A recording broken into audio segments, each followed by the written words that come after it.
అమర్ గారు, ఈ టైంలో అన్ని ప్రశ్నలు అడగొచ్చా లేకపోతే కొన్ని రిజర్వేషన్స్ ఉన్నాయా ప్రశ్నలు? అన్నీ అడగండి.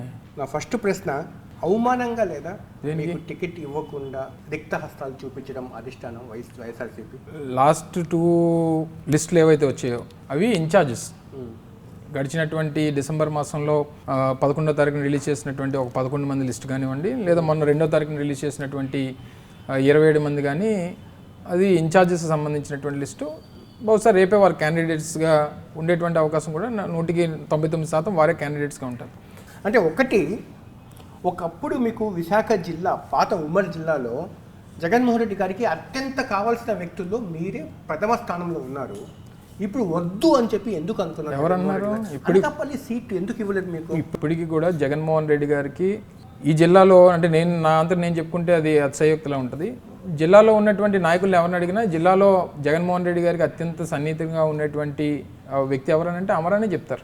ఇప్పుడు అనకాపల్లిలో మీరు ఉంటే ఓడిపోతుంది పార్టీ అని చెప్పి జగన్మోహన్ రెడ్డి గారు ఎందుకు భావించారు? ప్రతి దగ్గర మార్చేటువంటి సీట్లకి ఉన్నటువంటి క్యాండిడేట్ వాళ్ళు ఓడిపోద్ది అనేటువంటిది ఒకటే రీజన్ ఉండదు. దానికి రకరకాల సామాజిక సమీకరణలు కానివ్వండి, రాజకీయ పరిణామాలు కానివ్వండి, సో ఈ రకరకాలైనటువంటి ఈక్వేషన్స్లో మనం దాన్ని పరిగణలో తీసుకోవాలి తప్ప అమర్ ఉంటే ఓడిపోతాడు కాబట్టే అక్కడ మారుస్తున్నాం అనేటువంటిది ఒకటే క్రైటీరియాగా మనం ఎలా తీసుకుంటాం? ఇప్పుడు మీరు భరత్ ఉంటే గెలుస్తాడు, అమర్ ఉంటే ఓడిపోతాడు అని చెప్పి ఐపాక్ కూడా ఎందుకు భావించింది? భరత్ క్యాండిడేట్గా పెట్టినప్పుడు భరత్కు సంబంధించినటువంటి కుటుంబం కూడా రాజకీయ కుటుంబం నుంచి, అనకాపల్లి నుంచి ప్రాతినిధ్యం వహించినటువంటి కుటుంబం. అనకాపల్లి కసింకోట మండలం నేపథ్యంతో సమానం కాదు కదా.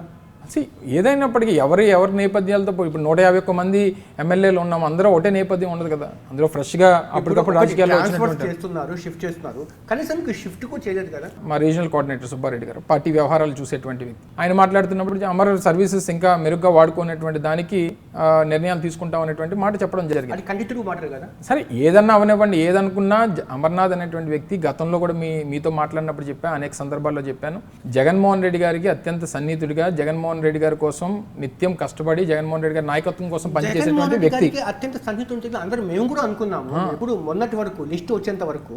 కానీ లిస్ట్ లో అంటే ఎమ్మెల్యేగా పోటీ చేస్తేనే, అంటే 175 మంది పోటీ చేసేటువంటి ఎమ్మెల్యే క్యాండిడేట్లు, లేకపోతే 25 మంది పోటీ చేసేటువంటి ఎంపీ క్యాండిడేట్లు మాత్రమే సన్నిహితులుగా ఉంటారు, మిగిలిన వారు సన్నిహితులు కాదనుకుంటే మన అమాయకత్వం. అంటే మీకు మీరు అలా సమాధానం పడుతున్నారు. నేను మొదటి నుంచి చెప్తూ వచ్చా, అమర్నాథ్కి సీట్ ఇచ్చినా, అమర్నాథ్కి సీట్ ఇవ్వకపోయినా ఈ జిల్లాలో మొట్టమొదటి జెండా పట్టుకొని జగన్మోహన్ రెడ్డి గారి కోసం తిరిగేటువంటి వ్యక్తి అమర్నాథ్.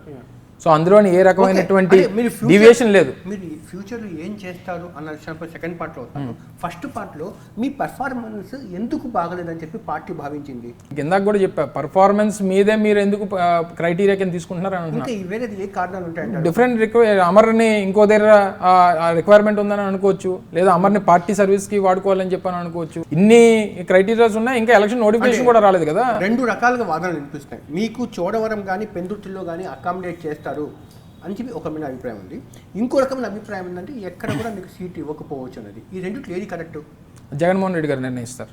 చోడవరం అయినా పనికొస్తాడు, పెందుర్తి అయినా పనికొస్తాడు, ఎలమంచిలో అయినా పనికొస్తాడు, గాజువాక అయినా పనికొస్తాడు అనేటువంటి అభిప్రాయం పార్టీకి రావడం అనేటువంటిది ఇది డెఫినెట్గా మన లీడర్షిప్కి ఉండేటువంటి అడ్వాంటేజెస్ అనేటువంటిది నేను ఫీల్ అవుతాను. సో ఏదేమైనప్పుడు మీరు అన్నట్టు ఈ రెండిట్లో ఇస్తారనేటువంటిది కరెక్టా, లేకపోతే ఏది ఇవ్వాలనేటువంటిది కరెక్టా అంటే ఈ ఎండ్ ఆఫ్ ద డే పార్టీకి నేను ఏ రకంగా ఉపయోగపడతాను అనేటువంటిది ఇంపార్టెంట్ తప్ప ఇవన్నీ క్రైటీరియాస్ కాదనేటువంటిది నా అభిప్రాయం.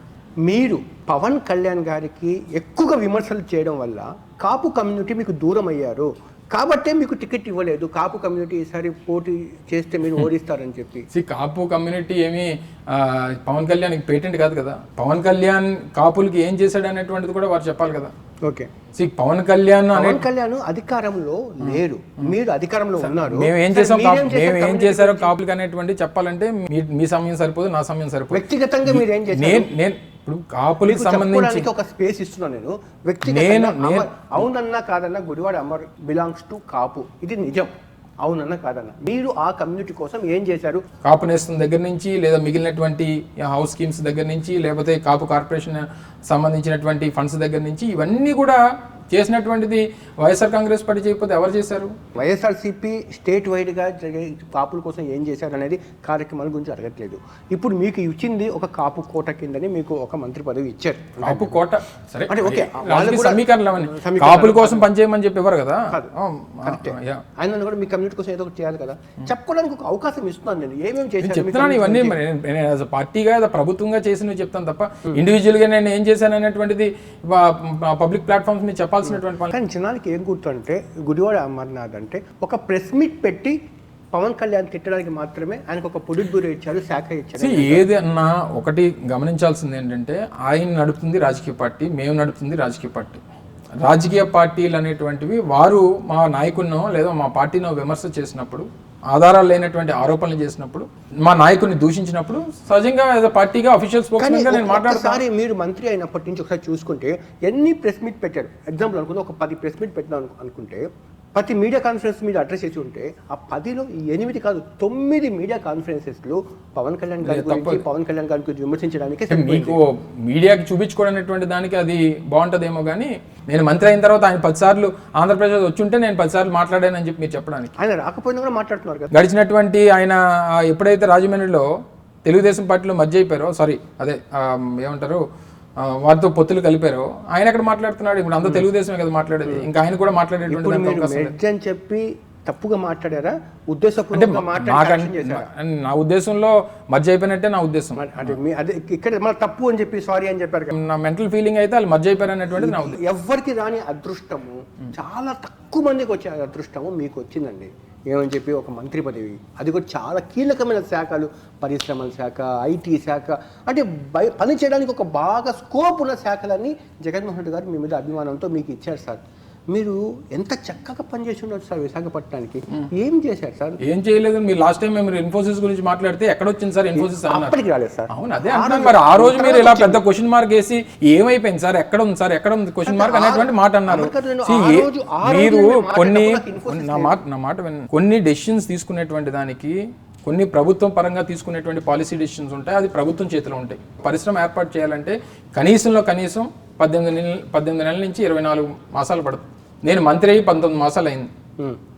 సో నేను వచ్చిన తర్వాత టేకప్ చేసినటువంటి అనేక ఇష్యూస్ ఈరోజు గ్రౌండింగ్ స్టేజ్లో ఉన్నాయి, కొన్ని నిర్మాణాలు జరుగుతూ ఉన్నాయి, కొన్ని ఆపరేషన్స్లోకి వచ్చినటువంటి ఉన్నాయి. ఇవన్నీ జరుగుతున్నటువంటి దాంట్లో ఏం జరిగిపోయింది ఈ నిమిషాల మీద చూపించాలని అంటే ఎలా చూపిస్తారు చెప్పండి? ఇప్పుడు 28 years ఏజ్లో మీకు ఎంపీ టికెట్ ఇచ్చారు అనకాపల్లి జగన్మోహన్ రెడ్డి గారు.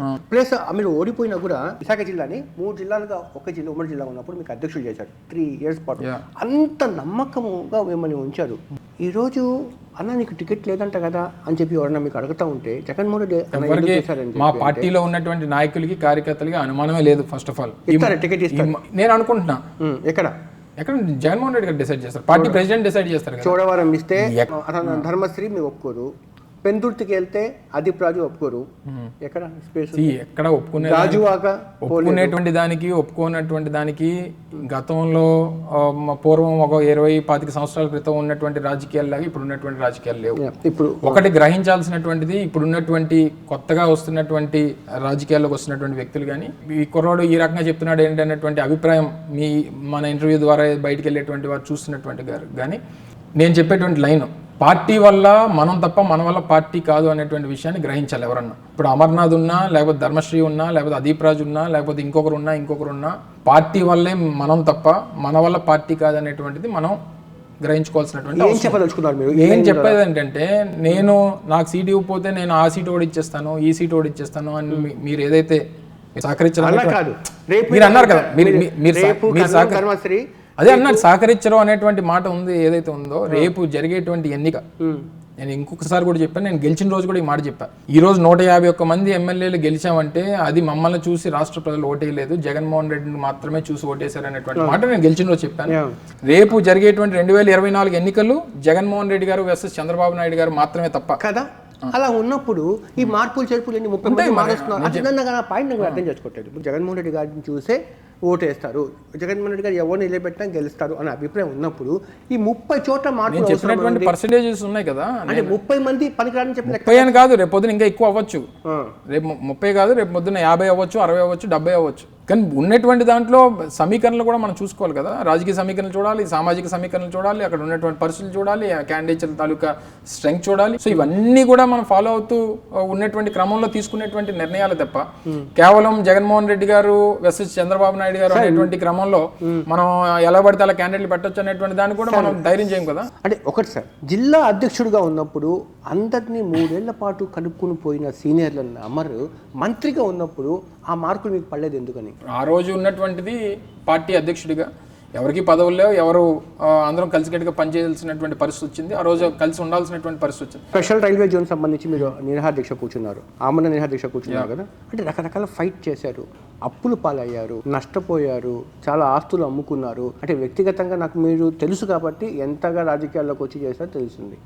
కానీ అదే మంత్రి అయిన తర్వాత రకరకాల అలిగేషన్స్ మీ మీద, పెద్దవాళ్ళను సీనియర్లను కలుపుకొని పోవట్లేదని చెప్పి, ఆయన కేవలం బుగ్గ కాదికే పరిమితం అవుతున్నారని, ఆయనకు ఎప్పుడు నల్ల కళ్ళజోడు ఎప్పుడు తీయట్లేదని, ఎప్పుడు ఒక దర్పం ప్రదర్శించడానికి ప్రయత్నించారు అని, ఇవన్నీ ఎందుకు? లాస్ట్ టైం కూడా మీరు ఈ ప్రశ్న అడిగినట్టు నేను అడగలేదు. అంటే లాస్ట్ టైం మనం కలిసినప్పుడు చెప్పాను, జనరల్గా పదవి వచ్చిన తర్వాత మనలో కన్నా చూసేటువంటి వ్యక్తుల్లో ఎక్కువ మార్పు వస్తుంది.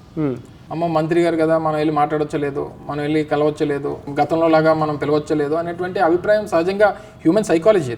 మంత్రిగా ఉన్నటువంటి దానికన్నా పార్టీ అధ్యక్షుడిగా ఉన్నటువంటి హ్యాపీనెస్ లేదా అప్పుడు ఉన్నటువంటి పరిస్థితులు చాలా మార్పు ఉన్నాయి. నాకు జిల్లా పార్టీ అధ్యక్షుడిగా ఉన్నప్పుడు వచ్చినటువంటి సాటిస్ఫాక్షన్ అది వేరే లెవెల్ అనేటువంటి విషయాన్ని కూడా ఆ రోజు చెప్పడం జరిగింది. దేనికనంటే మనం చూసేటువంటి వారు లేదా మనతో కనెక్ట్ అయ్యేటువంటి వారిలో సహజంగా మార్పు అనేటువంటిది ఎందుకు ఆ పదవి వల్ల వచ్చింది అనేటువంటి నాకు తెలియదు. అందులో ఏది శాశ్వతం కాదు. అనకాపల్లి సభలో ఒక రకంగా చెప్పాలంటే వీడ్కోలు సభ అని పరిచయ సభ, మీరు వీడ్కోలు పలకడం వీడ్కోలు కాదు కానీ పరిచయ సభ, వీడ్కోలు సభ అనే దానికన్నా పరిచయ సభలో మీరు ఎందుకు ఎమోషన్ అయ్యారు?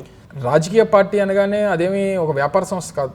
పొలిటికల్ పార్టీ అనేటువంటిది it's like a family. So నాకు 2014 నేను ఎంపీగా పోటీ చేసిన దగ్గర నుంచి ఈ రోజు వరకు వారితో ఉన్నటువంటి అటాచ్మెంట్ కానివ్వండి, లేదా నేను శాసనసభ్యుడికి కాకముందు మరింత ఎక్కువగా మా పార్టీ యాక్టివిటీస్లో కానీ లేదా వాళ్ళతో తిరిగేటువంటి క్రమం కానీ లేకపోతే ఇంకోటి కానీ వారితో ఉన్నటువంటి హ్యూమన్ టచ్ అనేటువంటిది ఉన్నప్పుడే మనం దేనికైనా సక్సెస్ అవుతాం. సో ఆ దీంట్లో వచ్చేటటువంటి దాంట్లో ఆ భావోద్వేగమే తప్ప దాన్ని ఏ రకంగా రకరకాలుగా చిత్రీకరించేటువంటి సర్లే ఎవరి ఆనందం వాళ్ళది. నేను మంత్రి అయిన రోజు నేను భావోద్వేగానికి లోనయ్యాను. ప్రమాణ స్వీకారం చేసినప్పుడు జగన్మోహన్ రెడ్డి గారి కాళ్ళ మీద పడినప్పుడు కూడా భావోద్వేగానికి లోనయ్యాను. హ్యూమన్ ఎమోషన్స్ కలిగినటువంటి వ్యక్తి సహజంగా వ్యక్తపరిచేటువంటి దాంట్లో ఇదొక భావం. అది రైట్ అన్న.